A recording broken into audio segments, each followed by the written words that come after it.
The answer is we just get out of our own damn mind and just go for it. Hey, jump in. Just go. Jump in. That's what life is meant to be. Just go. Look, hey, everybody, you only got one freaking life. What are you going to do? Right.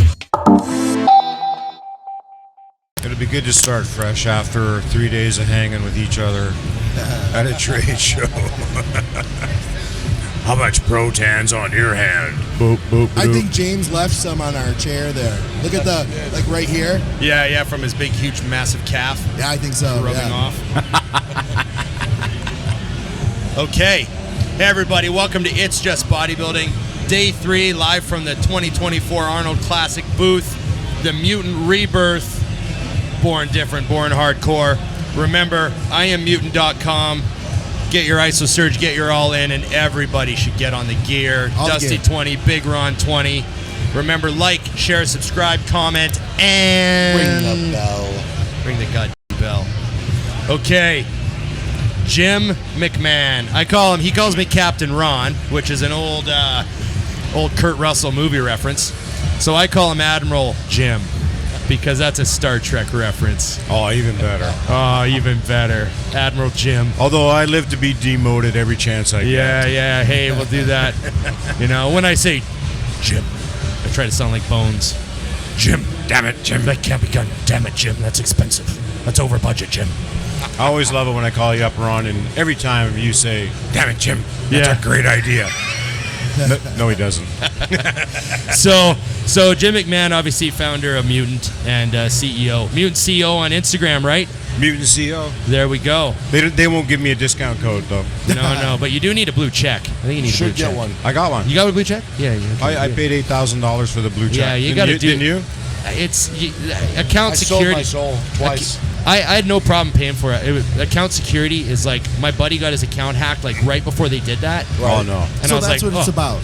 Oh yeah, because if you have a blue check, it's like way easier to get your account back. It gets hacked. Oh. You send a picture of your ID with you, and Yeah. they're like, See, I thought the blue check was literally you just paid for the blue check. yeah. A lot of people think that you're just trying to look important, but there is benefit to it. Oh, Yeah. Like okay. it's that's you, and you're verified. Huh. Yep. Right? Okay. You have to verify your ID, just like digital passporting or anything has to be sent in. It's really good. Yeah. So that's how you roll. Just for those of you that don't know, a little education. All right. Yeah, For I me to still get blue check. think it's a government plot just to get our information. I know. Oh, yeah. I They know. should already have that, but yeah. Yeah. Don't they? So you've had, we've all had Yeah, a we great all have, weekend. yeah. This has been a great weekend. It's been a great weekend for Mutant. Been a great weekend for the Arnold Classic. Been a great weekend for everyone at the Expo. This is 2019 numbers again. Yep. Actually better than 2019 numbers. We're getting back. That's the whole point. Yeah. I love it. Yeah. And also, this has been a very special weekend because, Mutant's title sponsor again for this is the third year in a row? Fourth year in a row. Yeah. Fourth year in a row. We blew it up. We went big. Jim behind it all. And of course, last night you were on stage giving out the first place award to Hattie Chupan and looking good in your fancy jacket, standing with Arnold. Yeah. Then tell us what happened after the show was over. Tell us what happened. What's the first thing that happened after the show? You and Arnie. I went to bed. Yeah, no, that's not what happened. Okay, no. Divine inspiration or whatever you want to call it, or divine intervention, I should say. For whatever reason, we had a little mishap on the Friday night, and I know we talked about that story already, but so from the mishap of Friday night, there's a little bit of backstage paranoia in the setup area. So the Saturday night was supposed to go off with a little less glitch. Right. And for the most part, it kind of did. But I stayed over on the opposite side after the awards, and normally you just walk away and go. Right. But for whatever reason, I was just hanging out. I was standing on the opposite side. Bob Chickarello, of course, on the other side of the podium, where Arnold comes from. So the awards are done. Hattie's done all his poses, and everybody's walking off stage. I was about to turn my back, and all of a sudden, from way across the other side of the stage, I see Bob and Arnold's business partner, Brian. They're waving me over. So I walk behind everybody while they're doing their poses after the event. And they take me down this private stairs, and we're in the bowels behind the backstage there. And Brian and Arnold said, "Hey, well, thank you very much for the last 4 years, and you have something very special here for you." And so they gave me something pretty damn special, I gotta say. I didn't expect it, didn't even know this was gonna happen. Conan himself handed me an authentic Conan the Barbarian sword. So amazing. Yeah. Like full heavyweight. That thing's heavy. I was told it's a perfect replica of the real Conan sword used in the movie, right down to the very fine details. No kidding. It very well could be. We'll send that out and get verification. Yeah. But That's yeah, what no, it was amazing, and I'm like blown away. And like, I posted like one of Arnold's handlers was taking some photos and video for me, and thank you for that, DC. So it was like, yeah, I was stunned. Like when you see the photos of it, I'm just in stun mode. Well, we're gonna get a photo, Yes. Yes. and Scott's gonna Drop throw it it in in right right here. We'll There do it it is. in post, Yes. as we say. Us in the business, we do a lot in post, Jim. That's what we do. Got I it. have to working with these guys. Yeah, A lot of yeah. posts. Thank you. Here's a deleting words wrong. Yeah, usually so- editing out my bombs. Yeah, So let's not go there again. So then that's not the end of the night. You get a Conan sword from Conan himself. Yeah. And of course, we're not taking that back through customs. You're going to get that shipped. They are going to ship that up to us in Vancouver. Good call. Yeah. Good And then call. that's one kind of cool point. You got to remember, Mutant is awesome as far as we're concerned, obviously, but it's been a fun ride. I'm still the same 28-year-old guy. I'm still the same 11-year-old guy. I think the first time I saw Pumping Iron, I was 11. Right. And that kind of started me on this whole frickin' miracle journey. Yeah. And I keep getting asked the same kind of question, like, "Oh, how'd you do it? How did you start this?" I go, "It's the same way any of us start anything. You just go for it." Yeah. And I think that's the great mystery that far too many people are clouding their own minds and lives with. In Arnold's new book and his Netflix special, you know, it's the same damn message. Get out of your own damn headspace and frickin' get after it. See, I said frickin' wrong. There you You go. gotta learn how to say frickin'. That was No, good. no, you're a very good father that way. You replace, you got the frickin' in there. Yeah, we get a frickin' in there. Anyway, but it's the whole mutant thing. How did this 11-year-old kid from Port Moody, Port Coquitlam area, BC, Vancouver, all that stuff, why is a Canadian brand here at the Arnold's kicking ass? Like, I'm still questioning that. Like, where's... not. Oh, I know you guys don't. Thank you. I appreciate that. But the answer is we just get out of our own damn mind and just go for it. Hey, jump in. Just go. Jump in. That's what life is meant to be. Just go. Look, hey, everybody, you only got one freaking life. What are you going to do? Right. And that's Arnold's message as well. Yeah. Like, it wasn't the other messages that he's been, we won't go back to what happened 4 years ago. But Yeah. the real message is get out of your own damn way and be useful. Yeah. Just go after it. And that's why Mutant wanted to step up and keep this camaraderie going with the Arnold's Classic. And that's what we call it, the Arnold Classic. There's also the Arnold Sports Festival, which is the whole expo. Friends of ours over at KSM 66 are now sponsoring that. But hey, Mutant, we're the Arnold Classic. Right. The home of bodybuilding. Arnold Yes. is a legacy. He's a live, living legacy. And we want to keep honoring that. And so the whole thing about Mutant isn't just being a brand and sponsoring the Arnold Classic. It's deeper than that for me. I'm still that 11-year-old kid. Where would I be if I wasn't for seeing Pumping Iron? Right. I'd probably be flipping burgers. Yeah. Yeah. No, man. Hey, I got to ask you, I mean, not to go back to the beginning, but what was the very first thing you did? Like, when you started the company, weren't you, like, putting protein in jars in your garage or something like that? Like, Well, hold on. No, that's a quality control viation. So well, in the 80s, there wasn't so many rules. Yeah, we got away with a lot. there's of always things. been rules. It's whether people follow them or not. No, but you were, tell us the very, very beginning. I know we've been over this before, but just give us like the Coles notes of where you haven't. started. We haven't. Yeah. Like we Yeah, haven't as an I audience. guess, I guess, yeah. You have. Yeah. Well, listen, I had 40 different jobs in my 20s because I wasn't qualified to do anything other than sell vacuum cleaners and lottery tickets to unsuspecting people around the world through phone calls. Yeah. I didn't come up with the company. Those are jobs I had that I quit within 2 or 3 weeks. Yeah. Didn't like those jobs, I'll tell you. And at one point, I was also a McBouncer. Yes, McDonald's Canada had security. What? Oh, yeah. We had security in At McDonald's. McDonald's. You're kidding me. I'm not kidding you. When, like, But They got I guess McDonald's on that's- Hastings Street. That's a other Oh yeah, conversation. I guess. like We have a whole episode on of that. Yeah, Hastings and right? Alpha. Yeah, Yeah. couple streets in Yeah, Vancouver. we actually had under contract from McDonald's Canada. We had 9 McDonald's that required security. Huh. Wow. And so we were the McBouncers. The kids would come, hey, McBouncer. Did you have to You're dress up literally like the Ronald? bouncers. We got to eat for free. We loved it. We were working out before there was a powerhouse gym in Port Moody. It was called KG's Gym, and so a whole bunch of us from KG's Gym. We were like, oh, we get paid to eat. I have Right. never heard of this in my life. That's amazing. That's it for another day. We could do, like you said, Dusty, a whole show. Scott's Whole mind. episode. He's from Detroit. Yeah. He's from Detroit, and he's never heard of this. Well, in Detroit, all of the cashiers have their own weapons. Yeah, I guess they don't need exactly. bouncers. Just take care of They ourselves. just train don't- at Waffle House first, Yeah. and then move up.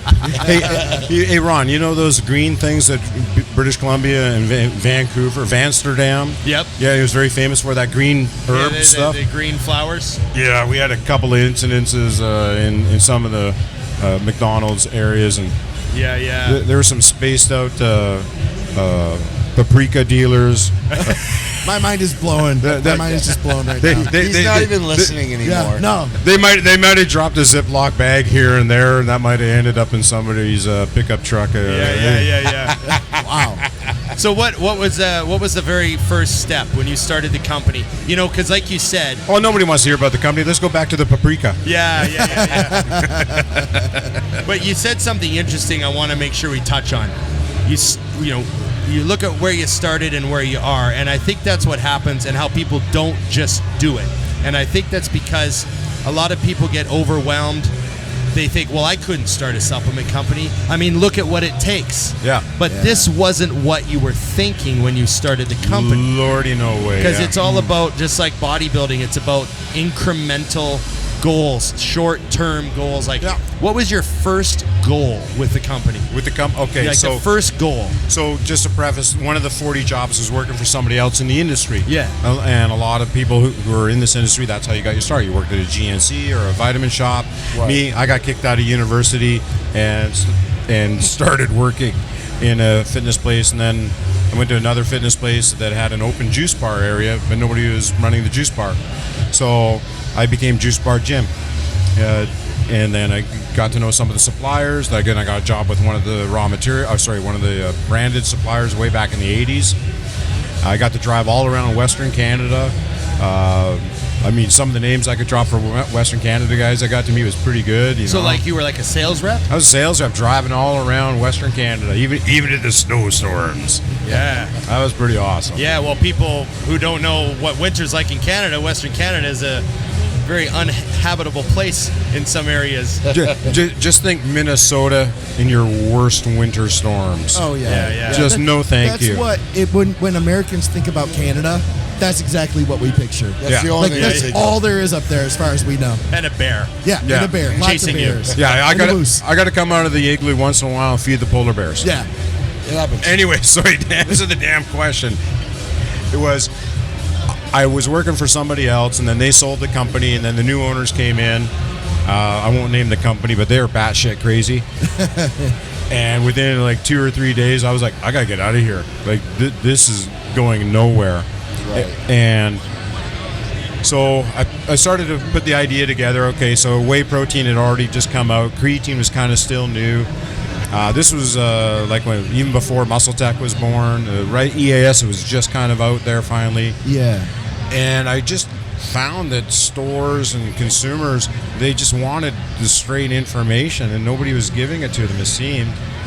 So I just came up with, hey, I knew some other raw material suppliers from the other brand I'd worked at. So I went to a facility in Coquitlam that could do the blending for us, and then we would just flavor it up and get it right. And I was like, it's got to mix better than that. So we had a creatine, a whey protein. Back in the day, of course, you had creatine with sugar as well. So we had a creatine and sugar product. And part of our thing was I would just go and knock on all the doors of all the stores that knew me. And it was almost like a mini 5 or 10 minute seminar every time I walked into a store. They were just thirsty for information. Okay. And then also one of the cute little things we decided to do, I mean, it was a real pain in the ass when you open up your jar, especially when it's your creatine with sugar. and you got to find that scoop. Right. Sugar doesn't feel good on the finger, right? You get some sticky fingers, right? Rolling Stones. There you go. Anyways, I would take the scoop and put it in a Ziploc bag, and I put the Ziploc bag scoop thing last in the jar. And just people appreciated the fact that I took that much caring and effort to do that. I couldn't continue it forever, I'll be honest with you. Don't look in our jars now. Yeah, don't do it now. But the ingredients aren't like they were. Yeah. You have to fight to find the scoop. It's okay. Find the scoop. Yeah. So that was the first thing. That was the start. So it was 4 products, and then so I didn't have the filling machinery. This powder blending facility didn't have the filling machinery either. So what Ron's referring to is I would literally get up at like 3 in the morning. I was on adrenaline like for a year and a half. It was crazy. But I would get up at 3 in the morning. I borrowed about 200 square feet off of my brother-in-law's warehouse. So I'd go in there before he would get there. We had a clean room area. So I would take the empty jars, and I would, in my other hand, I'd have the scoop, and I'd be scooping the powder into the jars, putting it on the scale, fill up the minivan. Yes, I had a minivan. Not proud to say it, but I had one. And I'd drive from Abbotsford to Vancouver and sell all the wares, come back, and do it all that same night, get up at 3 in the morning again. So persistent, consistent, discipline, dedication, all those words. Everything I learned from the gyms. Like when I was lifting weights at 11 from seeing pumping iron, and then rehabbing a knee injury from hockey when I was 14, and then trying to qualify for the World Junior Powerlifting Championships and ruining the shoulder when I was 23. But there was still always the consistency and discipline. Real quick. So you're filling these jugs, you're delivering them. You like jugs? Is this where we're going? Yeah, that's a different conversation though. Is that your full-time thing, or you're doing that on top of another job? Good question. So I quit my paying job. Because that's the big jump, right? Oh, okay. It got a little deeper than that. All right. So I had $13,000 in the back pocket all saved up. My wife and I had just moved and bought a little house on the prairie in Abbotsford. We live right on the U.S. border, by the way, which was awesome. Like, my corner store was in another country. No kidding. I am not kidding. So I used to, and we had a baby, and we had just gotten married. So I decided to quit my job, have all this stress, new baby, new marriage, new house, quit the job, gamble my life savings. Yeah. So being respectful to my dad, who was a trucker, and being respectful to my mom, who was a bank teller, I honored them by writing up a little 9-page business plan, so they knew I wasn't just winging this. And I went to my mom and dad, said, "Listen, I need a loan of $30,000 to also do this." And what year is this? This is '96. So $30,000 in '96. So it's $150K now. Yeah. No, it was only Canadian money, so it wasn't $11.26. There you go. You still get change back for your McDonald's money. So my parents though said, "No, we'll just give you the money." Or no, my dad said, "We'll invest the money." And I said, "Screw you, Dad. You're not investing in my goddamn company. This is my vision. I'm doing." Nice try. Yeah. And because the thing was, if it failed, I was going to owe him. Yeah. I said, "No, you loan me the money, and that way I owe you no matter what." And then my parents, God bless them, I might get a little weepy on this part.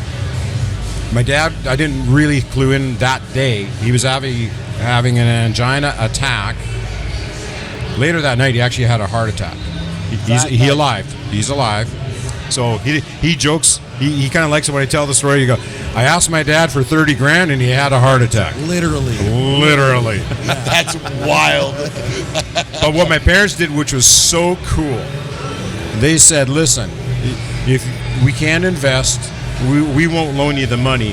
What better thing can a parent do is actually witness their children take an inheritance and see what they can do with it." So my parents gave me the $30,000. They gave my sister $30,000 as well. She went off and did her thing on Salt Spring Island. She a registered massage therapist and turned it into a good house and everything. And I was blown away by my parents' attitude on that. That's cool. You're going to be alive and watch what your kids can do. Right. So they thought, we'll take a little out early. Wow. We'll take a little inheritance out early, and you won't get it later. Yeah. And I said, "Thanks, Dad. Now, are you okay?" I got news for you, Jim. You don't need it now. Well, when he came back from the heart attack and had the stents and everything put in, I said, go buy yourself a good set of golf clubs. I'm okay. Yeah. That's an awesome story, man. That is. Yeah, thanks, man. So you started up. When did you wind up nationwide? At what point was your Which nation? Yeah. Canada? Like, at what point were you all over Canada? When did you feel like we got Canada? Well, it escalated very, very fast. And again, this was not by design. You've heard me say this many times, and this is a very happy accident is what's transpired over the last 28 years. So that's a testament to just head down, go for it. Don't try to second guess anything. Just go. So I can illustrate this by numbers so people get context. I told my mom in '96, I said, my goal is I want to sell $20,000 of product in that first month, which means I could, I didn't have an overhead, so I could pay myself, probably 20% of that money. I can't pay myself even 1% of the revenue these days. Yeah. But 20 grand back then, I could pay myself a living wage. Right. The very first month was over 42 grand. The second month was 80. The third month was 160. This was snowballing. Wow. Out of the gate. Wow. That's amazing. So BC was done. Alberta got done real fast. I strategically pissed off, they're now friends of mine, but I strategically pissed off a national distributor. I won't tell anybody how I pissed them off. But so they would go around, you hear about that PVL brand out in BC? And those guys who are, if they're watching this, they know exactly who they are, and they're friends now. So by me pissing them off, they went around and talked about PVL all across Canada. They advertise for you. Oh, So Jim. there's no bad publicity. There's no bad publicity. Just get your name out. No, I haven't heard of PVL. What are they doing? They're giving people Exactly. stuff, great products for a great price. The worst. How dare they? Those Canadian made. yeah. Yeah. So those in Canada, when you go to the Canadian Health Food Association show, the CHFA show, it's all the West show is always in Vancouver, except in 1997 it was in Calgary. So that's the next province over from BC. So it's about a 14-hour drive, something like that. Yeah. So I loaded up the minivan, and dude of one, company of one, drove from Vancouver to Calgary. A buddy of mine, Scott, that I'd worked with before, he met me in the parking lot of the Saddle Dome, helped me unload the minivan to help set up the booth, and goes, Jim, I'm your first employee. I said, I have no money to pay you. He goes, I'll work for commission. I said, I don't have the cash coming in from the retailers until 30, 60, or 90 days after we sell it. You're going to have to starve for 60 or 90 days to do this. Yeah. And Scotty went, no problem. Wow. So we set up the booth. We had the product in the booth. I come into the booth on like the Saturday morning to work, and there's a gang of like 8 guys from this other distribution company, and it was a gang. and they come up to me and they're poking me. You want to play with the big boys? Oh God. That's amazing. No way. I am not kidding. Old school. Yeah. And one of them is actually one of my good buddies, Tony in Kelowna. No These way. days, yeah. Hey, Tony. You want to play with the big boys. Oh yeah, I got the poke in the chest and everything. Back in the days when the mafia ran the Canadian supplement market. Yeah. That's what it sounds like. Now it's just the Irish mutant mafia. There we go. And now for a lot of people watching, they might wonder, well, Mutant hasn't been around 28 days or 28 years. Yeah, 28 days it has. Yeah, 28. But that's another really cool thing about the where we are now. Yeah. The snowballing. It was actually. Can you rephrase that, please? That's another the snowballing of the brand, right? You started Mutant. The first Mutant was at 2005. Yeah. Where your other brand PVL. Yeah. Decided to make Mutant Mass. Yeah. So the company originally was called PVL Nutrients. Yeah. And we were going after a different name than what it is today. So PVL's still around. Yep. It's over there. It's a Rockstar sports nutrition brand, just to delineate. Right. So we ended up making the PVL brand and started working. And then when you're getting into things like a gainers and things like that, with that, you know what, this is going to get a little more hardcore. So we still had the PVL brand name on it. So we called it PVL Mutant Mass. But we were talking about, well, what is this thing going to be? Nobody had done a 15-pound bag before, so we did that. The other big brand gainer in the 12-pound bag that's black and green and operates out of Illinois. Their product was a little lower percent of protein. I think it was like 16% protein, if I'm not mistaken. And so we just took up the protein at a 20% level. So it was like 3.5 parts carb, 1 part protein. Great ratio. 15-pound bag. Nobody had ever done that. So it was a lot of firsts, and it just worked. People just grabbed onto it. We were shocked. Right. All of a sudden, we had to create an international sales department. We didn't plan that. Yeah. It just all of a sudden, and we started getting phone calls and phone calls. It was crazy. And so Mutant Mass itself just started to become this juggernaut, and it already had the red label, so we differentiated it already from the rest of the PVL brand. And then a couple of years later, we just took the PVL off of the brand. So it truly mutated. It truly mutated. It truly mutated into its own brand by itself. Yes. And spread like a virus all over the planet. Yeah. Hey, for we got a couple more minutes, I want to tell the pivot story really fast. Yes. So how Mutant Mass came about actually wasn't by design.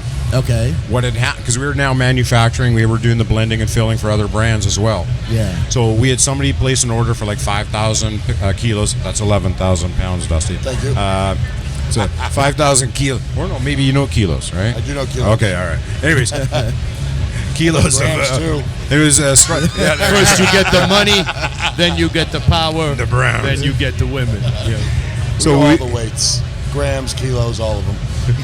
So we had 11,101.26 pounds of a strawberry protein that was built for somebody else, and then they reneged on it and didn't pay the bill. So we had all this strawberry protein, and I'm like, yeah, strawberry's not the greatest seller of protein, but what are we going to do with this? Right. So we're like, so then this is how the idea of Mutant Mass came about, was from a problem that we had. And we just pivoted, and we said, well, let's take the protein, we'll put it back in the blender, we'll add some carbs to it and add some more MCT oil, and let's come up with a gainer. Yeah.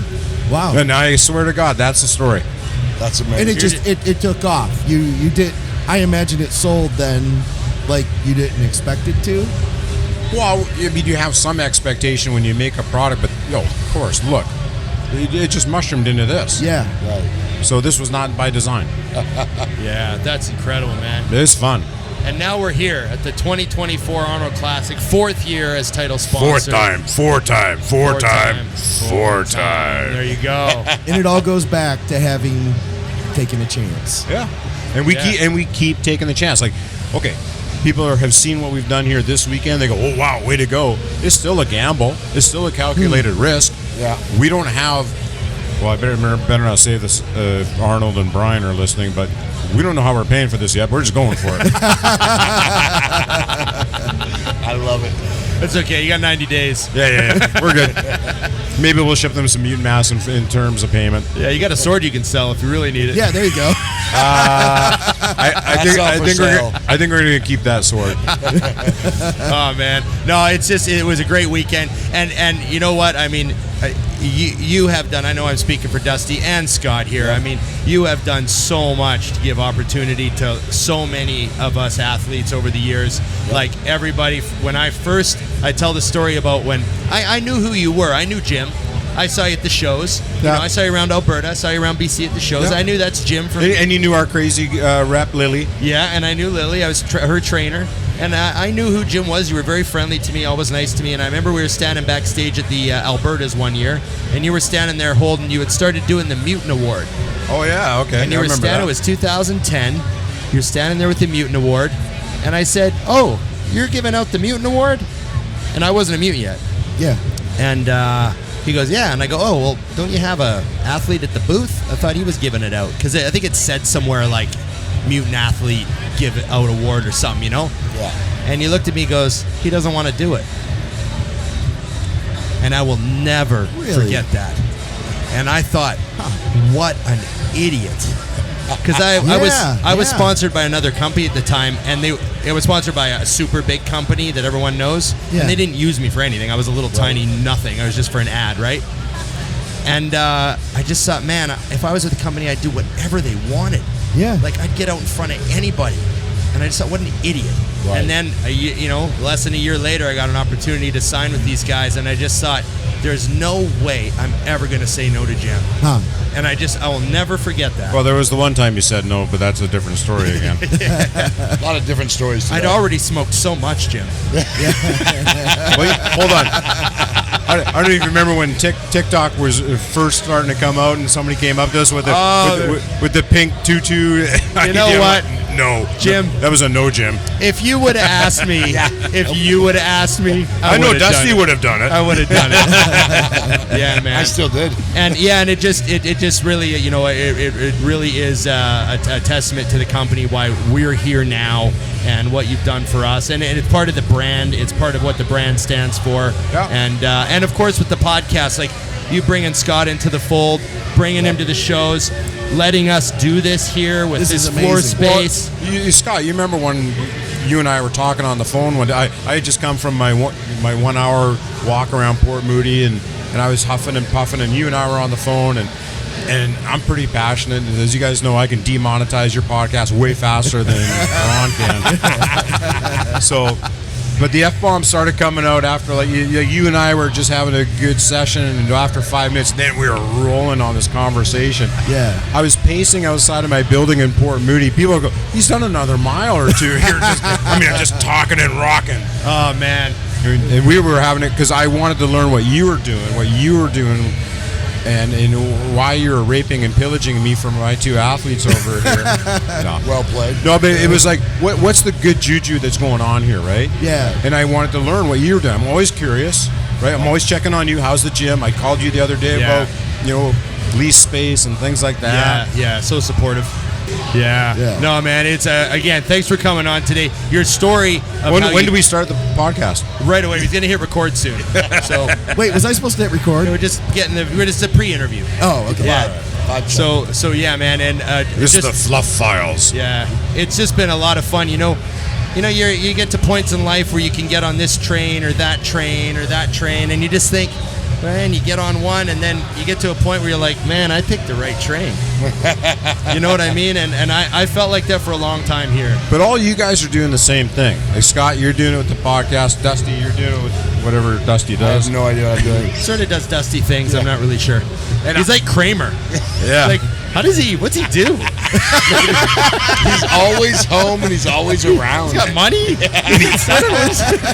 And he enters the room like, but and Ron, I get a front row seat to seeing what Ron and his partners are doing. Yeah. Because that gym, don't forget, was offered to me 4 times over the last 20 years by the landlord. Yeah. And there's a lot of death associated with this area. Yeah, there was a few. There was a few. Yeah. There's a side story here, anyways. Yeah, it was a world gym. It was a family gym. It was a lot of gyms over the years. Owners passing away. Just all this crazy stuff. Yeah. And so our company was in the next building over originally when we moved to Port Coquitlam, and so I knew the landlords, and they offered me that gym 2 or 3 times over the years, and former owners tried to sell it to me, Randy and Brad. Yeah. And no, I was so happy for you, and you asked me what my opinion was. I go, you're Big Ron. Your opinion counts. You know what you're doing in a gym. I will never forget. I told you the idea, and you said you're the guy to do this. Oh, hell yeah. You said look around you. You said you're the guy to do this. Like, do this. And during the pandemic when CBUM came in, I mean, come on. If you get an opportunity, you got to go to Ron's gym. It's as simple as that. Like, I still think you're not giving yourself enough credit for what you've got. So let me pump your tires. Thank you. Yeah, I appreciate that. I'll pump your tires when I figure out what you do. I don't even have a car. and my partners really appreciate how much supportive you've been in the gym. You know what I mean? Like, it's been pretty incredible. So, you're the type of guy. There's 2 types of people. There's the we eat, they starve. Yeah. And there's the rising tides float all boats. And, who you want to affiliate yourself with means a lot. Bob Big affiliations. Chickarello. Bob Chick. You got all the names right. Good night, Bob. It was a good night. You did a good job last night. No, nobody got killed. Hadi Chupan. That was good. That was good. You got to love Bob. So thanks for coming on, Jim. Okay, bye-bye. Yeah, we're going to wrap this up. Remember, Remember, IamMutant.com. Get your ISO surge, get your all in, and everybody should get on the gear. Lots of And Lots and lots of gear. And now the new Mindfuck. Mindfuck. There we go. love it. The new Mindfuck, the new Tropic that we're launching, and we're very, very excited about it. You can call it Mind Freak if you want, Scott, but there's no R on the label. Or it could be Mind FK. Mind FK, special form Mind FK. Mind FK There you go. if you're a snowflake. There you go. And remember, like, share, subscribe, comment, and Ring the bell. ring the goddamn bell. Damn. Okay, thanks everybody. Jim McMahon. Cheers. Admiral Jim. It's just bodybuilding.